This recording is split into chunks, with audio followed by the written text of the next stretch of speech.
সুপ্রিয় শিক্ষার্থীরা, আশা করি সকলেই ভালো আছো, বাসায় অবস্থান করছো এবং স্বাস্থ্যবিধি মেনে ঈদুল আজহা উদযাপন করেছো। ঈদুল আজহার পরে আমরা আবার আমাদের অনলাইন ক্লাসে ফিরে এলাম। তো সবাইকে আজকের ক্লাসে স্বাগতম জানাচ্ছি।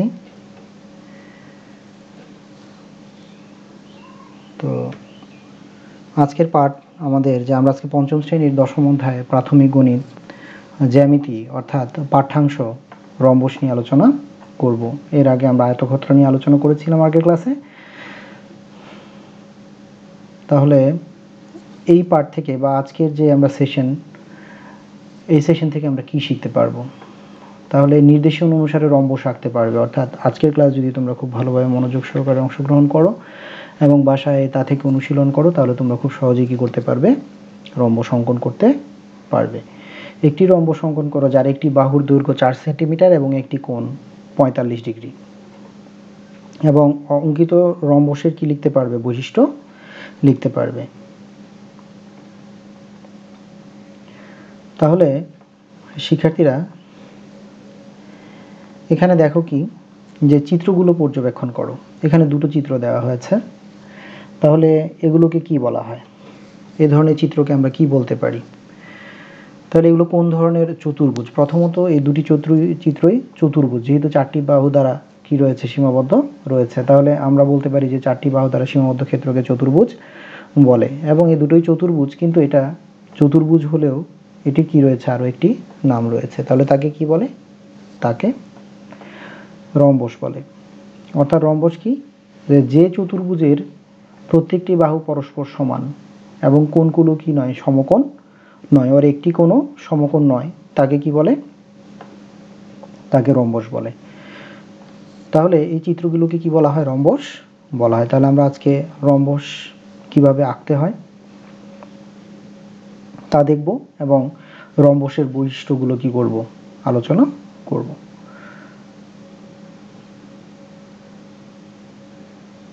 তাহলে আজকের পাঠ যে নির্দেশন অনুসারে রম্বস অঙ্কন। তাহলে একটি রম্বস অঙ্কন করতে হবে বলেছিলাম, যার একটি বাহুর দৈর্ঘ্য 4 সেন্টিমিটার এবং একটি কোণ পরিমাণ 45 ডিগ্রি।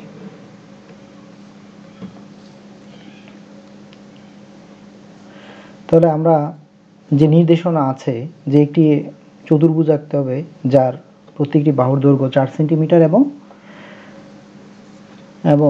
একটি কোণের পরিমাপ 45 ডিগ্রি। তাহলে সেই নির্দেশন অনুসারে আমরা কি করব? একটি রম্বস অঙ্কন করব।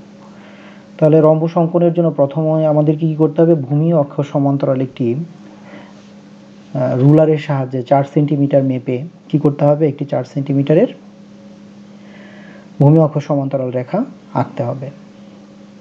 এরপরে যেহেতু বলা হয়েছে চতুর্ভুজ, তাহলে তোমরা এই যে বস্তুটি দেখা যাচ্ছে সেটিকে সবাই চেনো, এটাকে ইংরেজিতে প্রোটেক্টর বা বাংলায় চাঁদা বলা হয়। তাহলে চাঁদার যে নিচের অংশে দেখো যে এটা এক সরল কোণ নির্দেশ করে, অর্থাৎ চাঁদার এই বিন্দু থেকে এই বিন্দু পর্যন্ত কি করা হয়? এক সরল কোণ বা 180 ডিগ্রি নির্দেশ করে। তাহলে ঠিক মাঝ বরাবর রয়েছে 90 ডিগ্রি। তাহলে যদি চাঁদার বামে আমরা যাই তাহলে তা কি পাবে? বৃদ্ধি পাবে। যেমন 90, 100, 110, 120, 130, তারপরে 140, 150, 160, 170, 180। আবার যদি আমরা তার ডানে যাই তাহলে ক্রমাগত তা কমতে থাকবে, অর্থাৎ 80, 70, 60, 50, 45, 40, 30, 20, 10 এবং 0। তাহলে 5 আমাদেরকে বলা হয়েছিল 45 ডিগ্রি আঁকতে হবে। তাহলে এখানে তো 45 ডিগ্রি লেখা নাই, তাহলে তোমরা কিভাবে আঁকবে? তাহলে 40 এবং 50-এর মাঝখানে ঠিক একটি রেখা দেখা যাচ্ছে। দেখো এটা হচ্ছে 40 এবং 50-এর মধ্যে কয়টি রেখা রয়েছে? ক্ষুদ্র ক্ষুদ্র 10টি। তাহলে তার অর্ধেক হচ্ছে 5টি। তাহলে এখানে যে বড় রেখাটা দেখতে পাচ্ছ সেটাই 5 নির্দেশক, অর্থাৎ 45 ডিগ্রি। তাহলে চাঁদাটা আমরা সরাসরি 90 ডিগ্রি এই বিন্দুতে বসিয়ে কি করব? ঠিক এই 45 ডিগ্রির এখানে কি করব? একটি বিন্দু দেব। তাহলে এখানে আমরা একটি বিন্দু স্থাপন করলাম। এরপর আমরা কি করব? ঠিক এই বিন্দু থেকে এই বিন্দু পর্যন্ত একটি রেখা অঙ্কন করব, যেটির দৈর্ঘ্য কি হবে? 4 সেন্টিমিটার। যেটির দৈর্ঘ্য হবে 4 সেন্টিমিটার। এরপর আমরা কি করব, পেন্সিল কম্পাসের সাহায্যে এই বিন্দুকে কেন্দ্র করে 4 সেন্টিমিটার আমরা আগে কি করব, এখান থেকে এই বিন্দু পরিমাপ নিয়ে নিব। নিয়ে এই বিন্দু থেকে কি করব, আমরা এই বিন্দু থেকে নয়, এটি শুধুমাত্র 45 ডিগ্রি কি করা হয়েছে, চিহ্নিত করা হয়েছে। আমরা এই বিন্দু থেকে কি করব, একটি বৃত্তচাপ আঁকব। এরপরে পুনরায় আমরা এই বিন্দু থেকে, অর্থাৎ এই বিন্দু থেকে একই পরিমাপ নিয়ে কি করব, আরেকটি বৃত্তচাপ আঁকবো। দেখো বৃত্তচাপটি পরস্পর কি করেছে, ছেদ করেছে। বৃত্তচাপ দুটি পরস্পরকে ছেদ করেছে। তাহলে এবার আমরা কি করব, এই ছেদু বিন্দুতে রেখা দুটিকে যোগ করব। তাহলে দেখো আমরা ক খ গ ঘ কি পেলাম, একটি রম্বস পেলাম, যার প্রতিটি বাহুর দৈর্ঘ্য 4 সেন্টিমিটার এবং একটি কোণের পরিমাণ 45 ডিগ্রি।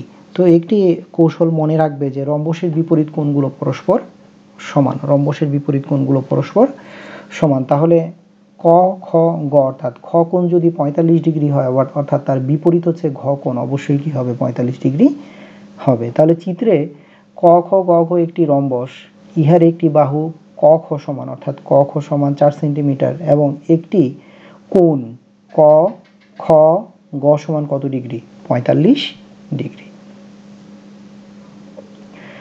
এরপরে আমরা দেখলাম যে পেন্সিল কম্পাসের মাধ্যমে কিভাবে, বা রুলার এবং পেন্সিল কম্পাসের মাধ্যমে বা রুলার কম্পাসের মাধ্যমে কিভাবে একটি রম্বস অঙ্কন করা যায়। তাহলে এবার আমরা দেখব যে পেন্সিল কম্পাস বা রুলার কম্পাস ব্যবহার না করেও কি করা যায়, ত্রিকোণী সেটের মাধ্যমে কিভাবে একটি রম্বস অঙ্কন করা যায়। তোমাদের যে পদ্ধতিটি পছন্দ তোমরা সেই পদ্ধতিতে কি করতে পারবে, যেটি তোমাদের কাছে অধিকতর সহজ মনে হয় তোমরা সেই পদ্ধতিতে কি করতে পারবে, রম্বস অঙ্কন করতে পারবে। তাহলে এখানে অবশ্যই একটি রুলার ভূমি অক্ষের সমান্তরাল স্থাপন করে, যেহেতু 4 সেন্টিমিটার বলা হয়েছে, দেখো এখানে সেন্টিমিটার স্কেল 1, এই শূন্য থেকে এই অংশটিকে 1 2 3 4, তাহলে আমরা চিহ্নিত করলাম। এরপর আমরা কি করব, স্কেলের সাহায্যে 4 সেন্টিমিটার দৈর্ঘ্যের একটি রেখা আঁকি। আমরা দেখো বিন্দুটি এখানে নয়, পেন্সিলের শূন্য থেকে স্থাপন করতে হবে। তাহলে আমরা 4 সেন্টিমিটার অর্থাৎ এখান পর্যন্ত কি করব, একটি রেখা ভূমি অক্ষের সমান্তরাল একটি রেখা অঙ্কন করব, অর্থাৎ ভূমি অক্ষের সমান্তরাল।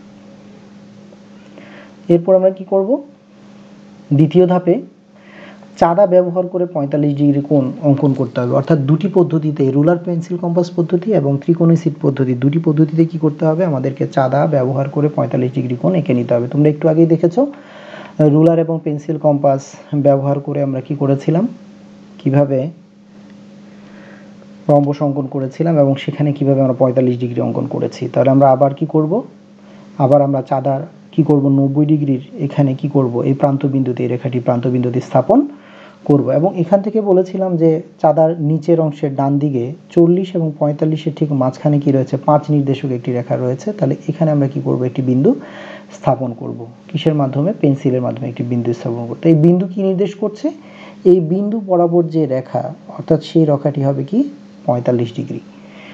তাহলে এবার আমরা দেখো বিন্দুটি স্থাপন করলাম। এবার আমরা কি করব, তৃতীয় ধাপে আমরা রুলারের সাহায্যে কি করব, 4 সেন্টিমিটার, দেখো 4-এর বিন্দুটি এখানে এবং শূন্য বিন্দুটি এখানে, অর্থাৎ এই বরাবর বসিয়ে আমরা কি করব, 4 সেন্টিমিটার একটি রেখা অঙ্কন করব।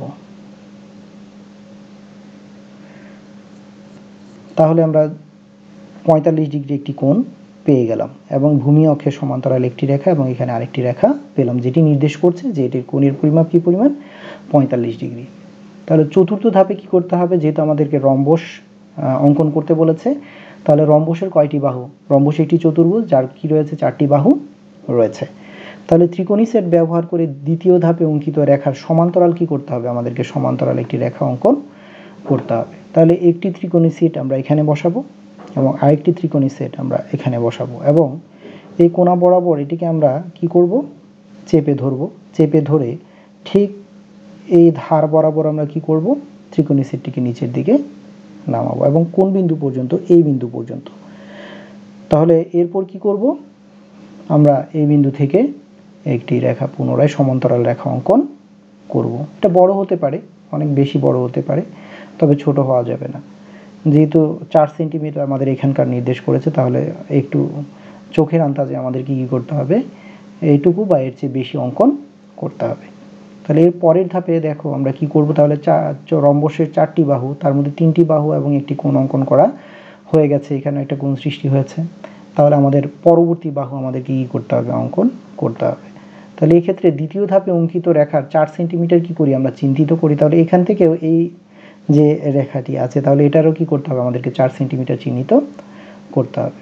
তাহলে এখান থেকে যদি আমরা 4 সেন্টিমিটার চিহ্নিত করি, দেখো এখানে, তাহলে এটা আমরা পেন্সিলের মাধ্যমে এখানে একটি বিন্দু চিহ্নিত করব 4 সেন্টিমিটার, এবং পুনরায় পরের ধাপে আমরা কি করব, এটি ছিল দুটি বিন্দু এখানে প্রকাশ করছে, এটি 4 সেন্টিমিটার নির্দেশক বিন্দু এবং এটা হচ্ছে আমাদের 45 ডিগ্রি নির্দেশক বিন্দু।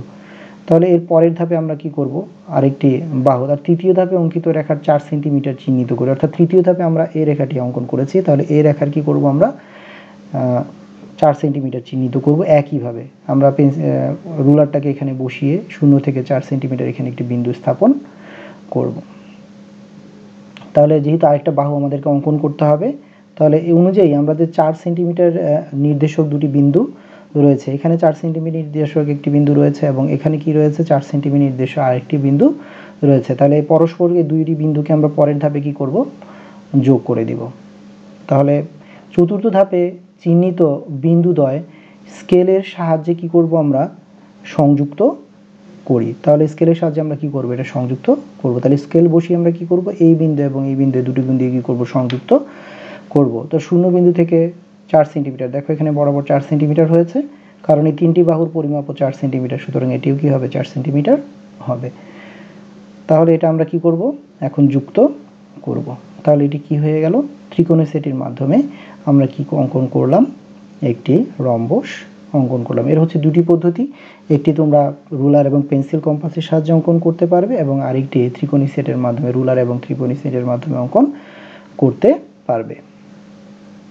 তাহলে এই যে আমরা রম্বসটি অঙ্কন করেছি, তাহলে কিভাবে আমরা অঙ্কন করেছি, যদিও এটা তোমাদের পরীক্ষায় আসবে না, কিন্তু এই ধাপগুলো যদি তোমরা জানো তাহলে তোমরা কি করতে পারবে, এটি সহজে অঙ্কন করতে পারবে। তাহলে প্রথম ধাপে আমরা কি করেছি, স্কেলের সাহায্যে 4 সেন্টিমিটার দৈর্ঘ্যের একটি রেখা এঁকেছি। দ্বিতীয় ধাপে চাঁদা ব্যবহার করে 45 ডিগ্রি কোণ এঁকেছি। তৃতীয় ধাপে ত্রিকোণী সেট ব্যবহার করে দ্বিতীয় ধাপে অঙ্কিত রেখার সমান্তরাল আমরা একটি রেখা অঙ্কন করেছিলাম। চতুর্থ ধাপে দ্বিতীয় ও তৃতীয় ধাপে অঙ্কিত রেখার 4 সেন্টিমিটার কি করেছি, চিহ্নিত করেছি। এবং পঞ্চম ধাপে চতুর্থ ধাপে চিহ্নিত বিন্দুদ্বয় স্কেলের সাহায্যে সংযুক্ত করি, তাহলে নির্দিষ্ট রম্বসটি অঙ্কিত হলো।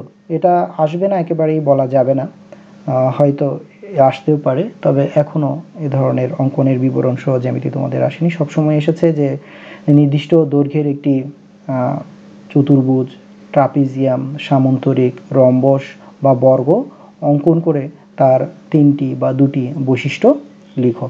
তাহলে এরকম আসতেও পারে, প্রয়োজন হলে তোমরা অবশ্যই এটা কি করবে, অনুশীলন করবে। যদি চলে আসে একান্তই, আসবে না এটা বলা যাবে না, চলেও আসতে পারে, সেক্ষেত্রে আগে থেকে অনুশীলন করে রাখলে তোমরা যে কোনো পরিস্থিতিতে এটার উত্তর করতে পারবে। তাহলে অঙ্কিত রম্বসের কিছু বৈশিষ্ট্য বলেছিলাম যে বৈশিষ্ট্য লিখতে হবে।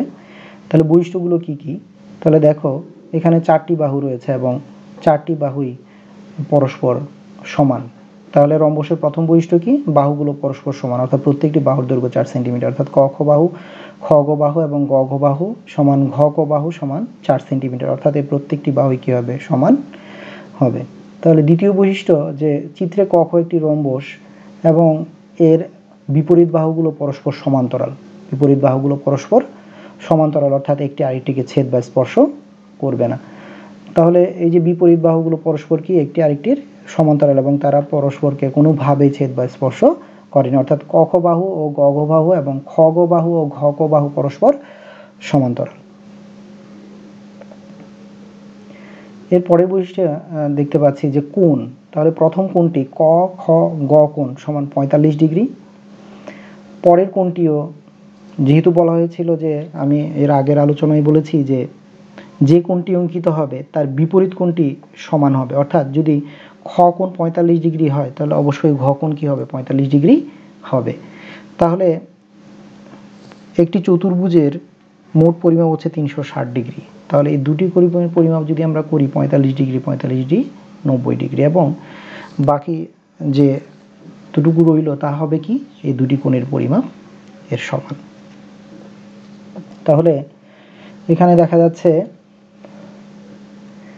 যে এটারও পরিমাপ কি 45 ডিগ্রি এর সমান, অর্থাৎ রম্বসের বিপরীত বাহুগুলো পরস্পর সমান। তাহলে বিপরীত কোণগুলো পরস্পর সমান, অর্থাৎ খ কোণ যদি 45 ডিগ্রি হয় তাহলে অবশ্যই ঘ কোণ কি হবে 45 ডিগ্রি হবে। তাহলে অঙ্কিত যে চিত্র রম্বসের বহিষ্ঠ আমরা বিশ্লেষণ করলে পাই যে ক খ বাহু সমান খ গ বাহু সমান গ ঘ বাহু সমান ঘ ক বাহু সমান 4 সেন্টিমিটার, অর্থাৎ প্রত্যেকটি বাহু কি হবে সমান পরিমাপের হবে। দ্বিতীয় বৈশিষ্ট্য ক খ বাহু ও গ ঘ বাহু এবং খ গ বাহু ও ঘ ক বাহু পরস্পর সমান্তরাল। আমরা দেখিয়েছিলাম যে বিপরীত বাহুগুলো পরস্পর সমান্তরাল, তাহলে ক ঘ বাহু সমান্তরাল কি হবে খ গ বাহু, বা ক খ বাহু সমান্তরাল হবে গ ঘ বাহু, এবং খ গ বাহু সমান্তরাল হবে ক ঘ বাহু। এবং যে বলেছিলেন রম্বসের যে অঙ্কিত কোণ, যে আমাদের 45 ডিগ্রি কোণ আঁকতে বলা হয়েছে, তাহলে এই কোণের যে বিপরীত কোণ, অর্থাৎ এখানে ক কোণের বিপরীত কোণ হচ্ছে গ কোণ এবং খ কোণের বিপরীত কোণ হচ্ছে ঘ কোণ।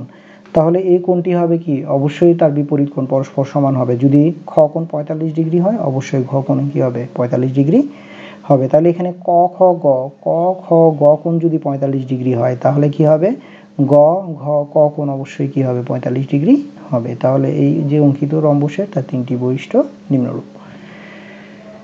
এরপরে